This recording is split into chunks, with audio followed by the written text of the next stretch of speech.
ನಮಸ್ಕಾರ ಸ್ನೇಹಿತರೆ, ನಾನು ಹನುಮಂತ್ ಮಾಗೆ. ಸ್ನೇಹಿತರೆ, ಇಡೀ ದೇಶವೇ ಒಂದು ಕ್ಷಣ ಬೆಚ್ಚಿ ಬೀಳಿಸುವಂಥ ದುರಂತವೊಂದು ನಡೆದು ಹೋಗಿಬಿಟ್ಟಿದೆ. ಕೇವಲ 13 ವರ್ಷದ ಬಾಲಕಿಯ ಅಪಹರಣ ಮಾಡಿಕೊಂಡು ಹೋಗಿ ಆಕೆಯ ಮೇಲೆ 5 ದಿನಗಳ ಕಾಲ ಸತತವಾಗಿ 30 ಜನ ರಾಕ್ಷಸರು ಎರಗಿರುವಂಥ ದುರಂತ. ಸ್ನೇಹಿತರೆ, ಇದಕ್ಕೆ ದುರಂತ ಅಂತ ಹೇಳಬೇಕು ಅಥವಾ ಎಂಥ ಒಂದು ವ್ಯವಸ್ಥೆ ಅಂತ ಹೇಳಬೇಕು, ಏನು ಹೇಳಬೇಕು, ಏನು ಈ ಪ್ರಕರಣ ಅನ್ನೋದೇ ಯಾರಿಗೂ ಕೂಡ ದೋಚದಂತ ಆಗಿ ಹೋಗಿಬಿಟ್ಟಿದೆ. ಎಂಥ ಒಂದು ವ್ಯವಸ್ಥೆಯಲ್ಲಿ ನಾವೆಲ್ಲ ಬದುಕ್ತಾ ಇದ್ದೀವಿ. ಎಂಥವರಿಗೂ ಕೂಡ ಈ ಒಂದು ದುರಂತದ ಕುರಿತಾಗಿ ಗಮನಿಸಿಬಿಟ್ರೆ ಒಂದು ಕ್ಷಣ ಕಣ್ಣಲ್ಲಿ ನೀರು ಬರುತ್ತೆ, ಒಂದು ಕಡೆ ರಕ್ತ ಕುದಿಯೋದಕ್ಕೆ ಪ್ರಾರಂಭಿಸುತ್ತೆ. ಎಂಥ ಒಂದು ಅವಿವೇಕಿಗಳು ಅವರುಗಳನ್ನ ನಮ್ಮ ಕೈಗೆ ಕೊಟ್ಟುಬಿಡಿ, ಆ ರಾಕ್ಷಸರನ್ನ ನಾವೇ ಕೊಂದು ಬಿಡ್ತೀವಿ ಅನ್ನುವಂತಹ ಭಾವನೆ ನಿಮ್ಮಲ್ಲಿ ಸಹಜವಾಗಿ ಉಟ್ಕೊಂಡು ಬಿಡುತ್ತೆ. ಏನೂ ಅರಿಯದ 13 ವರ್ಷದ ಬಾಲಕಿ, ಆಕೆಗೆ ಏನು ಕೂಡ ಗೊತ್ತಿರಲಿಲ್ಲ ಈ ರೀತಿಯಾಗಿ ದುರಂತ ನಡೆದು ಹೋಗಬಿಡುತ್ತೆ, ನನ್ನನ್ನು ಈಗ ಅಪಹರಿಸ್ಕೊಂಡು ಹೋಗ್ತಾರೆ, ಈಗೆಲ್ಲ ಮಾಡ್ತಾರೆ ಅಂತ ಆಕೆಯೂ ಕೂಡ ಅಂದ್ಕೊಂಡಿರಲಿಲ್ಲ. ಕೊನೆಗೆ ನರಕವನ್ನು ಅನುಭವಿಸಿ ಆಕೆ ಬದಿ ಕುಳಿದದ್ದೇ ಒಂದು ದೊಡ್ಡ ಆಶ್ಚರ್ಯ ಅಂತ ಹೇಳಿದ್ರು ಕೂಡ ತಪ್ಪಾಗ್ಲಿಕ್ಕಿಲ್ಲ. ಅಂದ ಹಾಗೆ ಏನಿದು ಪ್ರಕರಣ, ಈ ಪ್ರಕರಣದ ಕುರಿತಾಗಿ ಒಂದಿಷ್ಟು ಮಾಹಿತಿಯನ್ನು ನಿಮ್ಮ ಮುಂದೆ ಇಡ್ತಾ ಹೋಗ್ತೀನಿ. ಎಲ್ಲರೂ ಕೂಡ ಗಮನಿಸಲೇಬೇಕಾದಂಥ ವಿಡಿಯೋ. ಅದರಲ್ಲೂ ಕೂಡ ಸ್ಕೂಲ್ಗೆ, ಕಾಲೇಜ್ಗೆ ಅಥವಾ ಬೇರೆ ಕಡೆ ಯಾರನ್ನೋ ನಂಬಿ ಹೋಗುವಂಥವರು ಎಲ್ಲರೂ ಕೂಡ ಗಮನಿಸಲೇಬೇಕಾದಂಥ ವಿಡಿಯೋ ಇದು. ಅದರಲ್ಲೂ ಕೂಡ ವಿಶೇಷವಾಗಿ ಹೆಣ್ಣು ಮಕ್ಕಳು, ದೊಡ್ಡವರಾಗಿರ್ಬೋದು, ಚಿಕ್ಕವರಾಗಿರ್ಬೋದು, ಎಲ್ಲರೂ ಕೂಡ ಗಮನಿಸಲೇಬೇಕಾದಂಥ ವಿಡಿಯೋ ಇದು. ಸ್ನೇಹಿತರೆ, ಸಾಧ್ಯವಾದರೆ ವಿಡಿಯೋನ ಕೊನೆವರೆಗೂ ನೋಡಿ.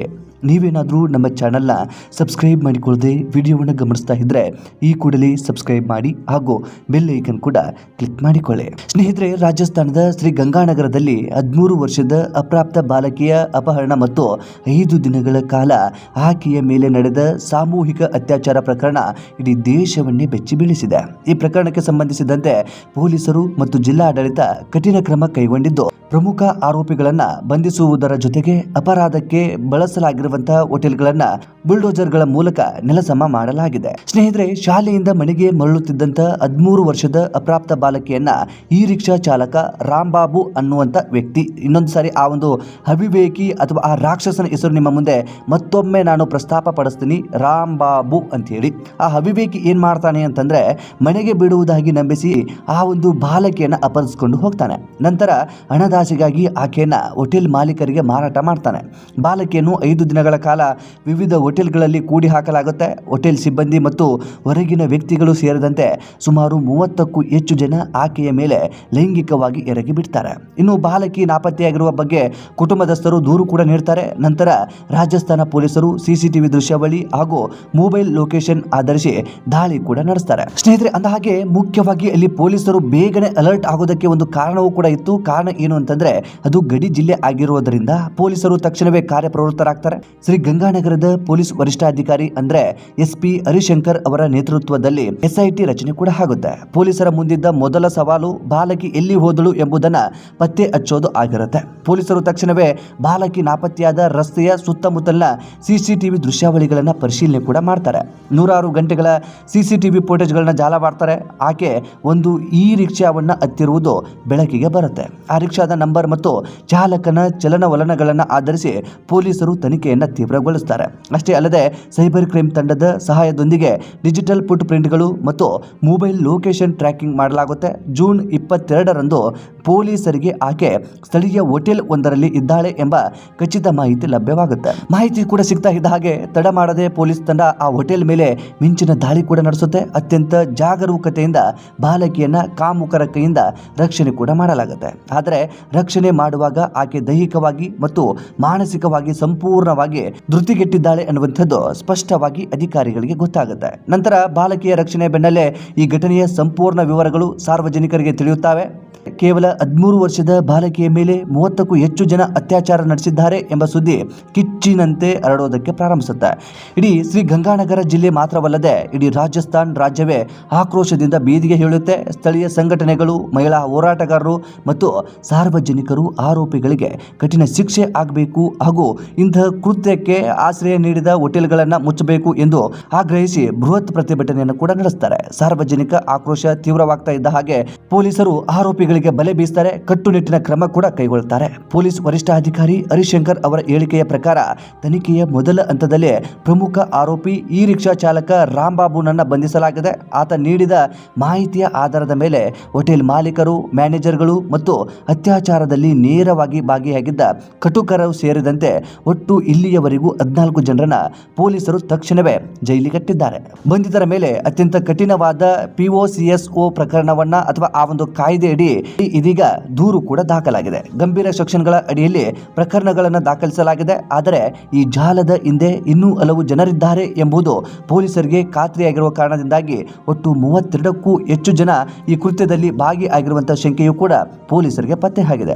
ಉಳಿದವರಿಗಾಗಿ ಪೊಲೀಸರು ಗಡಿ ಭಾಗದಲ್ಲಿ ತೀವ್ರ ಶೋಧ ಕಾರ್ಯವನ್ನ ಮುಂದುವರಿಸಿದ್ದಾರೆ. ಕೇವಲ ಬಂಧನದಿಂದ ಈ ಪ್ರಕರಣಕ್ಕೆ ಮುಕ್ತಿ ಸಿಗೋದಿಲ್ಲ ಅಥವಾ ಈ ಒಂದು ಪ್ರಕರಣ ಮುಗಿಯೋದಿಲ್ಲ ಎಂಬುದನ್ನ ಜಿಲ್ಲಾಡಳಿತ ಮತ್ತು ಸರ್ಕಾರ ಅರಿತುಕೊಳ್ತಾ ಇದೆ. ಅಪರಾಧಿಗಳಲ್ಲಿ ಮತ್ತು ಇಂತಹ ದಂಧೆಗಳಲ್ಲಿ ಕಾನೂನು ಬಾಹಿರವಾಗಿ ಜಾಗ ನೀಡುವವರಲ್ಲಿ ನಡುಕ ಹುಟ್ಟಿಸಬೇಕಾಗಿದೆ. ಅದಕ್ಕಾಗಿ ರಾಜಸ್ಥಾನ ಸರ್ಕಾರ ಮತ್ತು ಶ್ರೀಗಂಗಾನಗರ ಜಿಲ್ಲಾಡಳಿತ ಒಂದು ಕಠಿಣ ತೀರ್ಮಾನವನ್ನು ಕೂಡ ಕೈಗೊಂಡಿದೆ. ಅದುವೇ ಬುಲ್ಡೋಜರ್ ಕಾರ್ಯಾಚರಣೆ. ಜೂನ್ 30ರ ಬೆಳಗ್ಗೆ ಭಾರಿ ಪೊಲೀಸ್ ಬಂದೋಬಸ್ತ್ ನಡುವೆ JCB ಮತ್ತು ಬುಲ್ಡೋಜರ್ ಯಂತ್ರಗಳು ಶ್ರೀಗಂಗಾನಗರ ರಸ್ತೆಗಿಳಿಯುತ್ತವೆ. ಈ ಕಾರ್ಯಾಚರಣೆ ಗುರಿ ಬಾಲಕಿಯ ಮೇಲೆ ದೌರ್ಜನ್ಯ ಎಸಗಲು ಕಾರಣವಾಗಿರುವಂತಹ ಆ ಹೋಟೆಲ್ಗಳನ್ನ ಧ್ವಂಸ ಮಾಡೋದಾಗಿತ್ತು. ಕಾನೂನು ಬಾಹಿರ ನಿರ್ಮಾಣ, ಕಟ್ಟಡ ನಿಯಮಗಳ ಉಲ್ಲಂಘನೆ ಮತ್ತು ಅಪರಾಧದ ಕೃತ್ಯಗಳಿಗೆ ಆಶ್ರಯ ನೀಡಿದ ಹಿನ್ನೆಲೆಯಲ್ಲಿ ಜಿಲ್ಲಾಡಳಿತವು ಹೋಟೆಲ್ ಕುಂಗರ್, ಅದೇ ರೀತಿಯಾಗಿ ಹೋಟೆಲ್ ಜಾಯ್ ಇನ್ ಮತ್ತು ಹೋಟೆಲ್ ಸಫೈರ್ ಅನ್ನುವಂತಹ ಹೋಟೆಲ್ಗಳ ಅಕ್ರಮ ಭಾಗವನ್ನ ನೆಲಸಮಗೊಳಿಸಲು ಆದೇಶ ಕೂಡ ನೀಡಿತ್ತು. ಸಾರ್ವಜನಿಕರು ನೋಡುತ್ತಿದ್ದಂತೆಯೇ ಬುಲ್ಡೋಜರ್ಗಳು ಹೋಟೆಲ್ಗಳ ಗೋಡೆಗಳನ್ನ ಪುಡಿ ಮಾಡೋದಕ್ಕೆ ಪ್ರಾರಂಭಿಸಿದ್ವು. ಇಂತಹ ಘೋರ ಅಪರಾಧಗಳಿಗೆ ಜಾಗ ನೀಡಿದರೆ ನಿಮ್ಮ ಆಸ್ತಿ ಪಾಸ್ತಿಗಳು ಉಳಿಯುವುದಿಲ್ಲ ಎಂಬ ಖಡಕ್ ಸಂದೇಶವನ್ನ ಈ ಮೂಲಕ ಸರ್ಕಾರ ರವಾನಿಸಿದೆ. ಈ ಕಾರ್ಯಾಚರಣೆಯನ್ನ ಸ್ಥಳೀಯ ಜನ ಸ್ವಾಗತಿಸ್ತಾ ಇದ್ದಾರೆ. ಆದರೆ ಎಲ್ಲರ ಮನದಲ್ಲೂ ಇದ್ದ ಒಂದೇ ಒಂದು ಬೇಡಿಕೆ, ಆ ಮುಗ್ಧ ಬಾಲಕಿಗೆ ನ್ಯಾಯ ಸಿಗಬೇಕು ಅಂತೇಳಿ. ಇನ್ನು ಶ್ರೀಗಂಗಾನಗರದ ಈ ಘಟನೆ ಕೇವಲ ಒಂದು ಅಪರಾಧ ಸುದ್ದಿಯಲ್ಲ, ಇದು ನಮ್ಮ ಇಡೀ ಸಮಾಜದ ವ್ಯವಸ್ಥೆಯ ಮೇಲೆ ಬಿದ್ದಿರುವಂತ ದೊಡ್ಡ ಪೆಟ್ಟಾಗಿದೆ. ಗಡಿ ಭಾಗದ ಜಿಲ್ಲೆಗಳಲ್ಲಿ ಇಂತಹ ಅಕ್ರಮ, ಪರವಾನಗಿ ಇಲ್ಲದ ಹೋಟೆಲ್ಗಳು ಮತ್ತು ಲಾಡ್ಜ್ಗಳು ಹೇಗೆ ಕಾರ್ಯಾಚರಣೆ ನಡೆಸ್ತಾ ಇದ್ದಾವೆ ಅಥವಾ ಕಾರ್ಯವನ್ನ ಮಾಡ್ತಾ ಇದ್ದಾವೆ, ಸ್ಥಳೀಯ ಇಂಟೆಲಿಜೆನ್ಸ್ ಮತ್ತು ಆಡಳಿತ ಕಣ್ಣು ತಪ್ಪಿಸಿ ಇಂತಹ ದಂಧೆಗಳು ಹೇಗೆ ನಡೆಯುತ್ತವೆ ಎಂಬ ದೊಡ್ಡ ಪ್ರಶ್ನೆ ಕೂಡ ಈ ಸಂದರ್ಭದಲ್ಲಿ ಹುಟ್ಟುಕೊಳ್ತಾ ಇದೆ. ಇನ್ನು ಆ ಬಾಲಕಿ ಸುರಕ್ಷಿತವಾಗಿ ರಕ್ಷಿಸಲ್ಪಟ್ಟಿದ್ದಾಳೆ. ಆಕೆಗೆ ವೈದ್ಯಕೀಯ ಮತ್ತು ಮಾನಸಿಕ ಕೌನ್ಸಿಲಿಂಗ್ ನೀಡಲಾಗ್ತಾ ಇದೆ. ಆದರೆ ಆಕೆಯ ಮನಸ್ಸಿನ ಮೇಲಾಗಿರುವಂತಹ ಗಾಯ, ಆಕೆ ಅನುಭವಿಸಿದ ಆ ತಲ್ಲನ ಜೀವನ ಪರ್ಯಂತ ಮರೆಯೋದಕ್ಕೆ ಸಾಧ್ಯವೇ ಇಲ್ಲ. ಕಾನೂನು ಆರೋಪಿಗಳಿಗೆ ಗಲ್ಲು ಶಿಕ್ಷೆ ನೀಡಬಹುದು, ಬುಲ್ಡೋಜರ್ಗಳು ಹೋಟೆಲ್ಗಳನ್ನ ಉಳಿಸಬಹುದು. ಆದರೆ ಕಳೆದು ಹೋದ ಆ ಬಾಲಕಿಯ ಮುಗ್ಧತೆಯನ್ನು ಮರಳಿ ತರಲು ಯಾರಿಂದಲೂ ಕೂಡ ಸಾಧ್ಯವೇ ಇಲ್ಲ. ನಮ್ಮ ಸುತ್ತಮುತ್ತ ಇಂಥ ಘಟನೆಗಳು ನಡೆಯುವಂತೆ ತಡೆಯಲು ಸಮಾಜವಾಗಿ ನಾವು ಜಾಗೃತರಾಗಬೇಕಾಗಿದೆ. ಹೆಣ್ಣು ಮಕ್ಕಳ ಸುರಕ್ಷತೆ ಕೇವಲ ಪೊಲೀಸರ ಜವಾಬ್ದಾರಿ ಅಲ್ಲ, ಅದು ಪ್ರತಿಯೊಬ್ಬ ನಾಗರಿಕನ ಕರ್ತವ್ಯವೂ ಕೂಡ ಆಗಬೇಕಾಗಿದೆ. ಅಕ್ಕಪಕ್ಕದಲ್ಲಿ ಅನುಮಾನಾಸ್ಪದ ಚಟುವಟಿಕೆಗಳು ಕಂಡರೆ ತಕ್ಷಣವೇ ಧ್ವನಿ ಎತ್ತಬೇಕಾಗಿದೆ. ಶ್ರೀಗಂಗಾನಗರದ ಪೊಲೀಸರು ತಲೆಮರೆಸಿಕೊಂಡಿರುವಂತಹ ಉಳಿದ ಕಾಮುಕರ ಪತ್ತೆಗೆ ಬಲೆ ಬೀಸಿದ್ದಾರೆ. ಫಾಸ್ಟ್ ಟ್ರ್ಯಾಕ್ ಕೋರ್ಟ್ ಮೂಲಕ ಈ ಪ್ರಕರಣದ ವಿಚಾರಣೆ ನಡೀತಾ ಇದೆ. ಈ ಕೃತ್ಯದಲ್ಲಿ ಭಾಗಿಯಾಗಿರುವಂತಹ ಎಲ್ಲ ನರಾಧಾಮರಿಗೂ ಕೂಡ ಕಠಿಣ ಶಿಕ್ಷೆ ಆಗಲಿದೆ. ಆ ಮೂಲಕ ದೇಶದ ಯಾವುದೇ ಮೂಲೆಯಲ್ಲಿ ಮತ್ತೊಂದು ಮಗುವಿಗೆ ಇಂತಹ ಪರಿಸ್ಥಿತಿ ಬರೋದು ಬೇಡ ಅಂತ ಹೇಳಿ ನಮ್ಮೆಲ್ಲರ ಕೂಡ ಆಶಯ ಕೂಡ ಆಗಬೇಕಾಗಿದೆ. ಸ್ನೇಹಿತರೆ, ನೋಡಿದ್ರಲ್ಲ, ಇಂಥದ್ದೊಂದು ದುರಂತ. ನಮ್ಮ ದೇಶದಲ್ಲಿಯೇ ಈ ರೀತಿಯಾದಂತಹ ಕೊಳಕು ವ್ಯವಸ್ಥೆ ಇದೆಯಾ ಅಥವಾ ಇಲ್ಲಿನ ಕಾನೂನು ವ್ಯವಸ್ಥೆಗಳು ಸರಿಯಾಗಿಲ್ವಾ ಅಥವಾ ಕಾನೂನು ವ್ಯವಸ್ಥೆ ಕೆಟ್ಟು ಹೋಗ್ಬಿಟ್ಟಿದೆಯಾ? ಕಾನೂನಿನ ಭಯವೂ ಯಾರಿಗೂ ಇಲ್ವಾ? ಅಧಿಕಾರಿಗಳು ಸರಿಯಾಗಿ ಕೆಲಸಗಳನ್ನ ಮಾಡ್ತಾ ಇಲ್ವಾ? ಈ ರೀತಿಯಾದಂತಹ ಪ್ರಶ್ನೆ ಈ ಸಂದರ್ಭದಲ್ಲಿ ಉಟ್ಕೊಂಡು ಬಿಡುತ್ತೆ. ಏನನ್ನೂ ಕೂಡ ಅರಿಯದ ಮುಗ್ಧ ಕಂದ ಅಥವಾ ಬಾಲಕಿ ಈ ರೀತಿಯಾಗಿ ಚಿತ್ರಹಿಂಸೆಯನ್ನು ಅನುಭವಿಸಿರುವಂತಹದ್ದನ್ನ ಯಾರು ಕೂಡ ಊಹೆ ಮಾಡ್ಕೊಳ್ಳೋದಕ್ಕೆ ಆಗೋದಿಲ್ಲ. ಈ ಒಂದು ಸ್ಥಾನದಲ್ಲಿ ಈ ಹಂತಕರುಗಳು ಅಥವಾ ಈ ಒಂದು ರಾಕ್ಷಸರು ಏನಿದ್ರಲ್ಲ, ಅವರ ಮಕ್ಕಳಿದ್ದಿದ್ರೆ ಅದು ಹೇಗೆ ಇವರು ಈ ರೀತಿಯಾಗಿ ನಡೆದುಕೊಳ್ಳೋದಕ್ಕೆ ಸಾಧ್ಯವಿರ್ತಿತ್ತ? ಈ ರೀತಿಯಾದಂಥ ಪ್ರಶ್ನೆ ಈ ಸಂದರ್ಭಕ್ಕೆ ಉಟ್ಕೊಳ್ಳುತ್ತೆ. ಅದೇನೇ ಇರಲಿ, ನಾವೆಲ್ಲರೂ ಕೂಡ ಎಚ್ಚೆತ್ತುಕೊಳ್ಬೇಕಾಗಿದೆ. ಸಮಾಜದಲ್ಲಿ ಇಂತಹ ಪ್ರಕರಣಗಳು ನಮ್ಮ ಗಮನಕ್ಕೆ ಬಂದಂಥ ಸಂದರ್ಭದಲ್ಲಿ ಪ್ರಶ್ನೆ ಮಾಡಬೇಕಾಗತ್ತೆ. ಇಲ್ಲ ಅಂತಂದ್ರೆ ಸಂಬಂಧಪಟ್ಟ ಅಧಿಕಾರಿಗಳಿಗೆ ಅಥವಾ ಇಲಾಖೆಗಳಿಗೆ ನಾವು ಮನವಿ ಕೂಡ ಸಲ್ಲಿಸಲೇಬೇಕಾಗತ್ತೆ. ಇದು ನಮ್ಮ ದೇಶದ ಪರಿಸ್ಥಿತಿ, ಇದು ನಮ್ಮ ದೇಶದ ನೈಜತೆ ಅನ್ನುವಂಥದ್ದನ್ನ ನಾವೆಲ್ಲರೂ ಕೂಡ ಮನದಟ್ಟ ಮಾಡ್ಕೋಬೇಕಾಗಿದೆ. ಸ್ನೇಹಿತರೆ, ಈ ಒಂದು ದುರಂತದ ಕುರಿತಾಗಿ ನಿಮ್ಮ ಅನಿಸಿಕೆ ಏನು ಎಂಬುದನ್ನ ಕಾಮೆಂಟ್ ಬಾಕ್ಸ್ ಅಲ್ಲಿ ಮೆನ್ಷನ್ ಮಾಡಿ. ಆದಷ್ಟು ಈ ವಿಡಿಯೋನ ನಿಮ್ಮ ಸ್ನೇಹಿತರಿಗೂ ಕೂಡ ಶೇರ್ ಮಾಡಿ. ನಮ್ಮ ಚಾನೆಲ್ನ ಸಬ್ಸ್ಕ್ರೈಬ್ ಮಾಡಿಕೊಳ್ಳದೆ ವಿಡಿಯೋವನ್ನು ಗಮನಿಸಿದ್ರೆ ಈ ಕೂಡಲೇ ಸಬ್ಸ್ಕ್ರೈಬ್ ಮಾಡಿ ಹಾಗೂ ಬೆಲ್ ಐಕನ್ ಕೂಡ ಕ್ಲಿಕ್ ಮಾಡಿಕೊಳ್ಳಿ. ಮತ್ತೆ ಮುಂದಿನ ವಿಡಿಯೋದಲ್ಲಿ ಸಿಗೋಣ. ನಮಸ್ಕಾರ.